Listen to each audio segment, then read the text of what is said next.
Folks, this is Damien Curry again from the other side Australia. Well, 12 hours ago I posted a video saying that I believe that it was highly unlikely that Joe Biden could win this election, and that the media were being a little bit irresponsible for not for saying that it was on a razor's edge. I do think that at that stage the media were being a little bit irresponsible saying that, and they should have been saying that where things were at, it looked like Trump was going to win. But boy, things change in American politics rather quickly.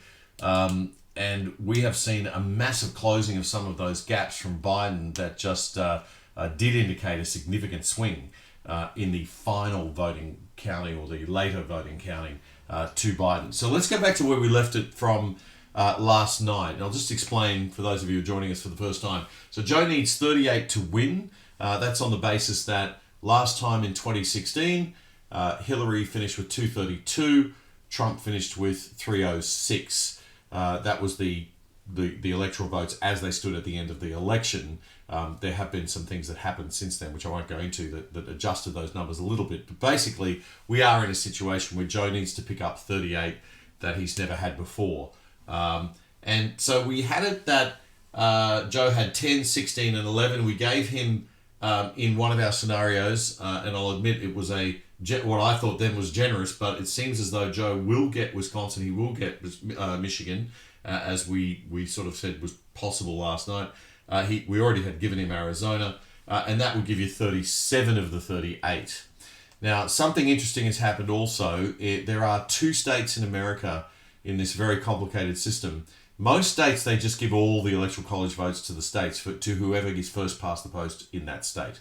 So it's a state-by-state thing, state-by-state count. And if you win the state, you get all the electoral college votes for that state. And each state has a different number of electoral college votes, as you can see here for these states: Georgia, Pennsylvania, Wisconsin, Michigan, Arizona, and North Carolina. But there are two states where they split the number of electoral college votes a little bit. So it is possible to win some of the electoral college votes and not all of them. And one of those the two states are Nebraska and Maine. But in Nebraska, we've seen a shift from a situation in 2016 where Trump had all five electoral college votes from Nebraska, and Hillary Clinton got 0. Now Trump's down to 4, and Biden has picked up 1. So we have to add 1 for Nebraska, and that in fact gives Joe his 38 he needs to win by my calculations. All right, so it really is as close as people are saying now. And it is going to come down to Wisconsin and Michigan by my calculation. So let's just go through the states one by one once again and give you a little update from where we were at last night. So Georgia, we've got Trump leading by 80,000 in Georgia. There are still about 350,000 votes to come. So Biden would need to win 215 roughly of those. So I'm going to still leave Georgia in the Trump column.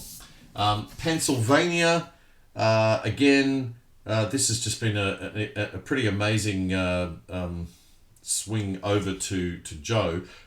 He's gone from 700,000 from where we were last night behind to only to 550,000 behind. So Trump's lead has dropped by about 150,000. There's still 1 million votes to come. The gap is now 550,000. And what the analysts are saying about Pennsylvania now is that more than half of those that are still, that 20% that's still to come in, are in 5 counties that lean Democratic. And 80% of the mail-in and pre-poll has been in Biden's favor. So I would say that Pennsylvania is still, despite the fact that Trump has a 550,000 vote lead, despite the fact that there's only 1 million votes to come, that Biden still has a chance at this because of what that 1 million votes will probably look like. So I'm going to take Pennsylvania out now and say it's too close. And we have Wisconsin. What has happened in Wisconsin? Trump's 100,000 vote lead has become a 20,000 vote lead for Biden, which is pretty extraordinary. Wisconsin is now 99% counted. There's only about 300,000 votes. I'm sorry, only about 30,000 votes, I think, left to count. Is that right? Yep, only about 30,000 votes left to count. And Biden is 20k ahead. So I would say we give that one to Biden. Okay, so Michigan. Michigan, we've got a situation where Biden's on 2.637 million to Trump's 2.599 million. So Biden is now ahead in Michigan by about 40,000. There was a situation last night where we said he needed 950,000 out of 1.6 million that were left to count. Biden has got, looks as though he's going to get and pick up easily that 950,000. So he's pulled ahead, and it looks as though Michigan has gone to Biden. Arizona, we said last night, had gone to Biden already. North Carolina now, we're at 95% of the vote counted. There's no change from last night because I haven't counted anymore. There was 77,000 lead to Trump. There are 287,000 votes to come.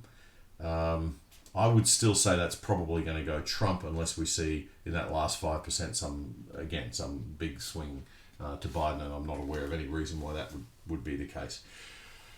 All right, so now we have a situation where it looks as though if we see this as Pennsylvania as very close, and we take into account this Nebraska vote, it looks as though Joe Biden is in fact leading quite significantly at the moment on that.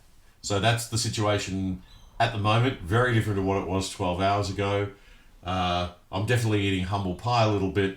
But those gaps last night were so wide, I didn't think that they could be closed. But that's what's happened, and it's happened mainly because of the skew of the votes that were mail-in, and also the skew caused by the fact that in some of those counties, particularly in Pennsylvania, we hadn't counted a lot of those were in the inner cities, which lean very heavily Democratic. So situation now is it's more likely to be a Biden win, and that's the state of play, which is absolutely the worst case scenario we could have thought of for America. We are in a situation now where it comes down to these mail-in votes, which was the bone of contention. Both parties have been setting up narratives to suggest, to be able to challenge in the court of public opinion some of these, how close this is.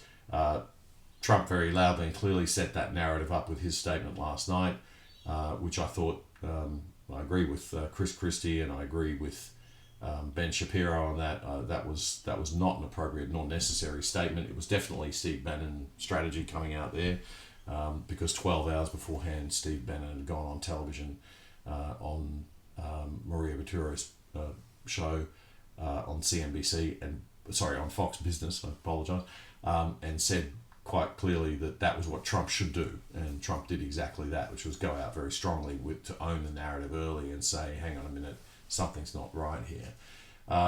So it's quite a game being played, but at this stage, to be completely objective, we are really in a situation where I think it's looking pretty strong for Joe Biden, but I'm not going to make any more predictions. We are just going to have to wait and see how this very unusual count unfolds. And if you like this video and you like the content that we're providing and the way that we're explaining things, do follow us on The Other Side Australia. You can subscribe to the podcast. It comes out every Friday morning. It's absolutely free. You can subscribe to the podcast on YouTube. You can subscribe on Apple Podcasts, iHeartRadio, Spotify. We're there for you. So every Friday morning, we put out a half an hour to 1 hour or so summary of the news of the week. And we do that from a centre-right political perspective, so it does have a lean, but we're open about that. We do try to keep it sensible, though, so we're not far right. We're not, in the crazy land. We are just sensible, good old-fashioned classical liberals, centre-right perspective on things, and we try to give you that sort of deeper analysis of the news. So do join us Friday mornings. We upload. We're up all week, and enjoy listening to The Other Side Australia. Take care.